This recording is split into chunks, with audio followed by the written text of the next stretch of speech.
एक किशोरी जो BEd second year की छात्रा थी, उसने ऑनलाइन शॉपिंग प्लेटफॉर्म से सल्फास मंगाया।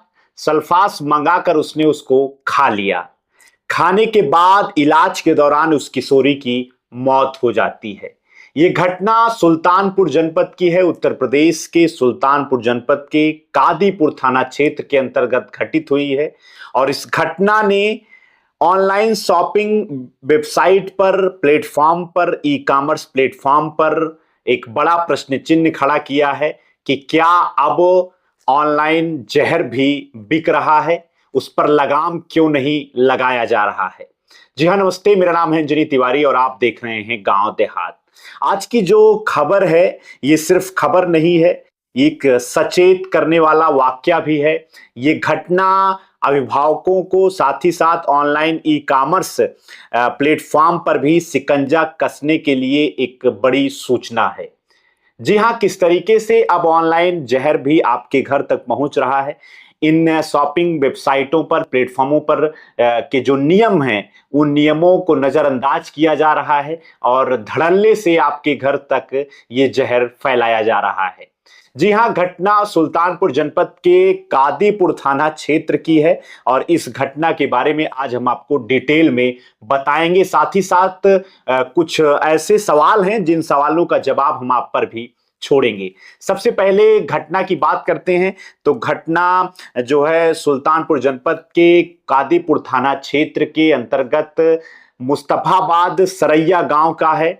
वहां की एक लड़की जिसका नाम लक्ष्मी था, लक्ष्मी इसी गांव की रहने वाली थी। वो बीएड सेकेंड ईयर की छात्रा थी। लक्ष्मी ने विगत 27 मार्च को एक ऑनलाइन वेबसाइट से, प्लेटफॉर्म से, शॉपिंग ऐप से उसने सल्फास ऑर्डर किया था और सल्फास 27 मार्च को उसके घर पर डिलीवर्ड हुआ। उसने 3 अप्रैल को यानी कि शुक्रवार को उस सल्फास को खाया। जहां सुबह उसकी तबीयत बिगड़ती है, उसके परिवार वाले उसको लेकर के नजदीक के ही एक जिला अस्पताल में, जो अकबरपुर अंबेडकर नगर जनपद में स्थित था, वहां पर लेकर जाते हैं। वहां पर उसकी तबीयत ज्यादा बिगड़ती है। डॉक्टर उसको वहां से रिफर कर देते हैं। फौरन परिजन उसको लेकर के अंबेडकर नगर जिले के ही राजकीय मेडिकल कॉलेज सदरपुर में ले जाकर भर्ती कराते हैं और वहां पर इलाज के दौरान शनिवार यानी कि 4 अप्रैल को उसकी मौत हो जाती है। हत्या के या मौत के कारणों का पता तब चलता है जब जानकारी मिलती है कि उसने ऑनलाइन 27 मार्च को सल्फास ऑर्डर किया था। सल्फास उसके घर पर आता है। उसके फोन से जानकारी मिलती है कि उसने सल्फास को ऑनलाइन ऐप के माध्यम से मंगाया था और उसी को उसने खाया था। उसकी बहन, बड़ी बहन अंजलि ने बताया कि उसने ये सल्फास ऑनलाइन मंगाया था और उसी के खाने की वजह से उसकी मौत हो गई। परिजनों में काफी गम का माहौल है और वहीं अलीगंज इंस्पेक्टर पुलिस का कहना है कि इस प्रकार के पहलुओं पर भी पुलिस जांच कर रही है और उसका पीएम करा करके परिजनों को 100 को जो है सौंप दिया गया था।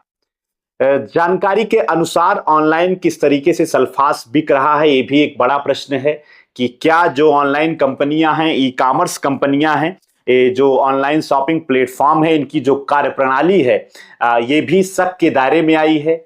इन पर कोई इस प्रकार का लगाम नहीं कसा जा रहा है कि वो जहर बेच रही हैं। सल्फास जैसे कीटनाशक, प्रतिबंधित कीटनाशक किस तरीके से ऑनलाइन उपलब्ध हैं और उनको घर पर डिलीवर किया जा रहा है और उसी को खाने की वजह से इस छात्रा की मौत हुई है।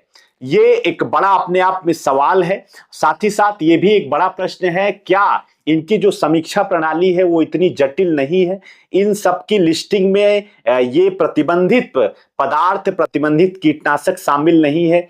इसका किस तरीके से उपयोग किया जा रहा है जिसकी वजह से ये हर किसी के दरवाजे पर सरलता के साथ उपलब्ध हो जा रहा है, ये भी अपने आप में एक बड़ा प्रश्न है। फिलहाल बीएड की छात्रा का जिस तरीके से सल्फास मंगाकर उसको खाने से उसकी मौत हुई है, उसने अपनी जान दी है, ये भी बड़ी जो है खबर है और सनसनीखेज तरीके से इन कंपनियों पर लगाम लगाने को लेकर के लोगों के बीच में रोष भी व्याप्त है। फिलहाल इस घटना में जो भी जानकारी सामने आई है, हमने आपको चैनल के माध्यम से आप तक पहुंचाया है। हमारा आप सभी से निवेदन है, कृपया आप सभी ऑनलाइन जो वेबसाइट हैं, जो शॉपिंग ऐप हैं, उन पे किसी भी प्रकार के हानिकारक पदार्थ, कीटनाशक पदार्थ, प्रतिबंधित पदार्थ अगर आपको उपलब्ध नजर आते हैं, तब आप इसकी शिकायत करिए। अपने जो है उसी एप्लीकेशन पर जा करके आप शिकायत दर्ज करा सकते हैं। जनपद में भी आप शिकायत पत्र के माध्यम से इनके खिलाफ ज्ञापन दे करके ऐसे एप्लीकेशन पर प्रतिबंध आप लगा सकते हैं। और इसमें जागरूकता सबसे ज्यादा अनिवार्य है, क्योंकि एक छात्रा की जो मौत हुई है वो ऑनलाइन सल्फास मंगाने की वजह से, खाने की वजह से उसकी मौत हुई है। आगे और अधिक जानकारी हम आप तक चैनल के माध्यम से पहुंचाते रहेंगे। तब तक के लिए आप देखते रहिए गांव देहात। आपका बहुत बहुत धन्यवाद।